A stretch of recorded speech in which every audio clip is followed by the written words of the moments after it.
Fala pessoal, sejam bem-vindos a mais uma aula de Geografia do canal Quadro Livre. E hoje nós vamos para a segunda parte da aula da primeira Revolução Industrial. Tá show? Vem com a gente!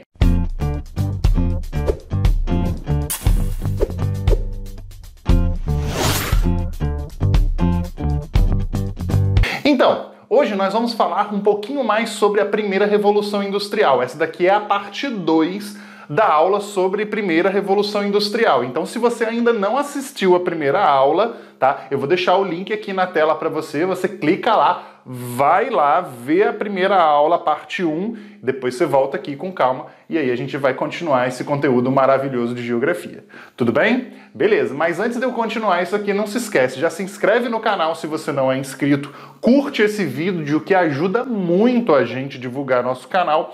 Ativa o sininho para você ver os próximos vídeos e não esquece, compartilha com geral aí, compartilha com todo mundo, que aí a gente vai poder cada vez mais levar esse conteúdo de qualidade para as pessoas. Tranquilinho? Vamos lá então, vamos continuar então falando da primeira Revolução Industrial. Na aula passada eu expliquei o processo do pioneirismo inglês. Nós sabemos que a primeira Revolução Industrial então, ela ocorre na Inglaterra por aqueles vários fatores que proporcionaram a ela ser, a primeira nação a passar por esse processo de industrialização. Porém, além desses fatores, a gente também tem que destacar algumas consequências e algumas coisas que foram ocorrendo ao longo do processo de industrialização, certo?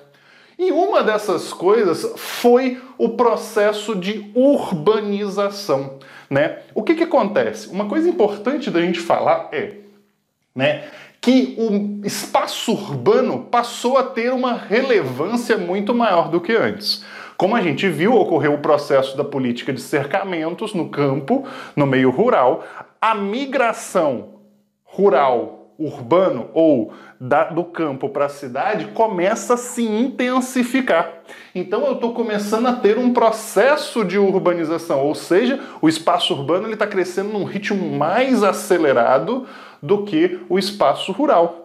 E aí que vem a grande questão. Rafael, mas o que isso tem a ver com a indústria? Bem, a indústria ela fica nas regiões urbanas, mas na verdade o espaço urbano ele se constrói ao redor da indústria. Mas Rafael, como assim que o espaço urbano se constrói ao redor da indústria? Lembre-se, a localização das indústrias, ela estava atrelada à principal fonte de energia, que era o carvão. Então as indústrias, elas sempre elas se desenvolviam próximos às áreas de obtenção de matéria-prima. Então, ao redor dessas regiões industriais, onde se colocavam os trabalhadores, começou então a ocorrer um processo de urbanização e o surgimento de algumas cidades. Tranquilo até aqui? Bem, além desse processo de urbanização, várias atividades vão começar a ocorrer e a se intensificar dentro desse novo espaço de relações humanas. Então você vai parar e vai pensar, Rafael, as atividades vão continuar as mesmas do campo? Claro que não, certo? Agora eu estou em um outro processo e algumas condições são muito importantes, como por exemplo, algumas atividades elas foram muito estimuladas, como foi o caso da construção civil, a estrutura da cidade começa a ser desenvolvida, então ela vai ser um dos setores muito estimulados nessa época. Além disso, o comércio, eu não estou mais no campo onde eu planto o que eu vou comer. Certo? Eu não tenho mais aquela agricultura de sobrevivência, de subsistência, Então eu acabo tendo o comércio como uma atividade muito importante. E os serviços, Muitas coisas passam a ser, muitas atividades passam a ser atreladas a serviços, Aqueles serviços essenciais dentro do meio urbano. E você começa a ver diversos serviços a partir da evolução das atividades no meio urbano. Tudo bem até aqui? Molezinha. Mas, além de tudo isso aqui, uma relação muito forte que começa a ocorrer nesse período é a relação a partir da criação de novas classes sociais. Quais classes sociais? Bem, vão surgir então, neste momento, duas classes sociais. né? Que vai ser a burguesia industrial. Quem é a burguesia industrial? A burguesia industrial é a galera que tem dinheiro, que controla a política, são os donos das fábricas. E eles, né, são donos do meio de produção. O meio de produção nesse momento são as máquinas, certo? São as fábricas, todas as estruturas, as ferramentas, tá? Então, a burguesia industrial é quem manda, certo? Do outro lado, você vai ter quem? Você vai ter o proletariado. Também podemos chamar de operários, que são os próprios trabalhadores das fábricas, né? Aqueles caras que vão vender, né, a sua força de trabalho. Ou seja, esse aqui tem o meio de produção, mas são esses aqui que movimentam e que fazem funcionar o meio de produção. Tudo bem? Beleza. Então, começa a existir uma relação muito forte entre eles. Principalmente, por quê? Porque começa a migrar muitas pessoas lá do campo para a cidade. Do campo para a cidade, então eu passo a ter um volume de pessoas vindo do campo para a cidade e chega lá e vai fazer o quê? Eu preciso de um trabalho, eu preciso de um serviço. Bem, no início do processo de industrialização, ótimo, as pessoas estão conseguindo seus empregos, estão conseguindo ganhar direitinho, só que chega a um momento em que eu tenho muitos trabalhadores, certo? E poucas vagas de emprego. E aí é que começa a ação, vamos dizer, perversa, né, da burguesia industrial. Ele começa primeiro buscando reduzir o custo. Poxa, tem muitos homens, então eu vou fazer o seguinte, eu vou fazer com que esses homens trabalhem mais, né? E se eles não quiserem trabalhar mais, tem outros que querem. Lei da oferta e da procura. Ou seja, se você não quer trabalhar para mim por valor X, tem 10 na fila que querem. Tudo bem? Beleza. Então começa a existir uma exploração. Não satisfeito com essa exploração diante da mão de obra natural, vamos dizer, masculina da época, começa a acontecer também uma substituição da mão de obra masculina por mulheres e crianças.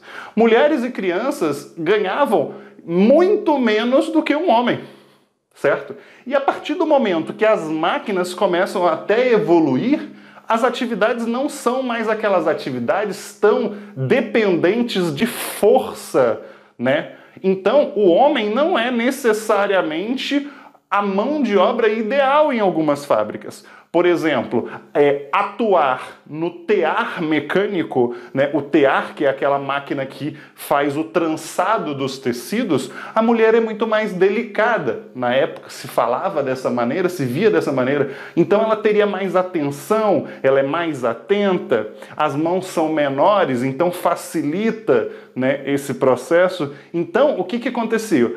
Os burgueses, né, a burguesia industrial, ela começa a preferir a mão de obra feminina, porque paga menos, certo? E vai conseguir, às vezes, uma atividade até melhor, tá? E algumas atividades começam também a ser ocupadas por crianças. Mas por quê? Rafael, não tinha lei? Não. Infelizmente, no início, os trabalhadores, eles vão sofrer, né, com a falta de leis trabalhistas, né, e também pelo excesso de mão de obra. A gente chama isso de exército de mão de obra de reserva, né? Então, tenho muita mão de obra, o preço dessa mão de obra começa a cair. Tranquilo até aqui? Belezinha? Show. Só que, né, essa exploração toda começa a gerar até uma crítica científica. Alguns pensadores da época, como foi o caso do Karl Marx e do Friedrich Engels, né, eles criticavam essas atitudes, essas ações dentro do sistema.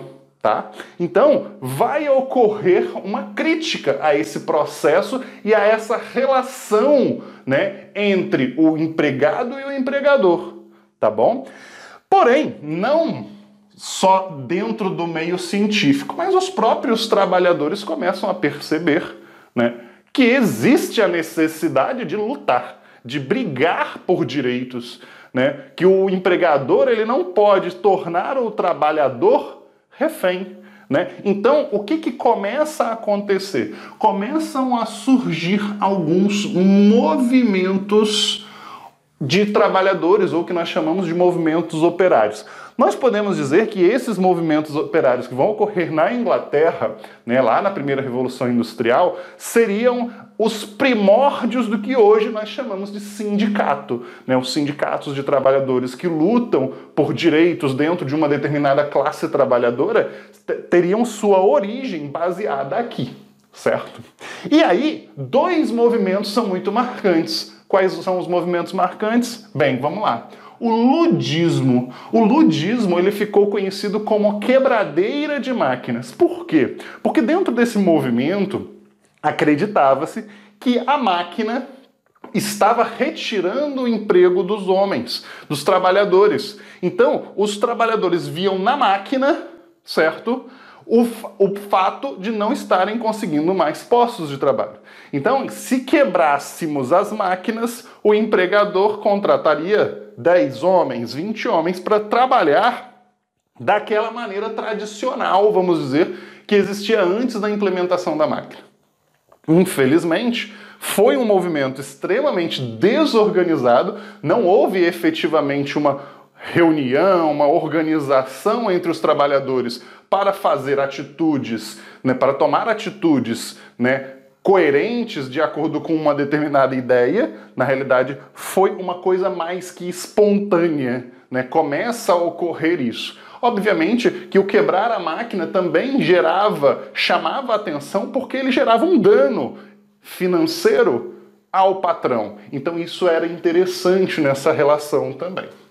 Aí, o ludismo ele não tem grandes consequências. Já o cartismo, que vai ser um segundo movimento, ele já vai ser um movimento um pouco mais organizado. E ele vai criar, inclusive, um documento chamado Carta do Povo, que é um documento que faria várias reivindicações. E para quem que foi essa carta? Né? A Carta do Povo foi direcionada a quem? Foi direcionada ao parlamento. E nessa carta, eles pediam ou solicitavam, né, inúmeros direitos políticos. Engraçado, as pessoas acham que no cartismo eles estavam reivindicando, né, direitos trabalhistas, mas na verdade eles viam na política uma forma de conseguir e de obter os direitos trabalhistas. Não bastava conseguir os direitos trabalhistas e manter as elites no poder. Então o que eles queriam? Eles queriam entrar na política para que dentro da política eles conseguissem mudar as leis e os direitos dos grandes trabalhadores, da grande massa de trabalhadores, né, na época. Então, eles pediam, né, essa condição, porém, o cartismo, né, quando foi enviado ao parlamento, obviamente que o parlamento nega, já que o parlamento e a política da época era basicamente dominada pela burguesia industrial, que era quem tinha o capital na época. Tranquilo isso, pessoal? Revolução Industrial, primeira revolução, tudo certo? Ficou com alguma dúvida? Deixa um comentário aqui embaixo que eu vou responder assim que eu puder, certo? E curte bastante esse vídeo aqui. Não deixa de me seguir lá nas redes sociais, Prof. Rafael Barreto, e qualquer coisa tamo junto. Valeu, pessoal, até a próxima!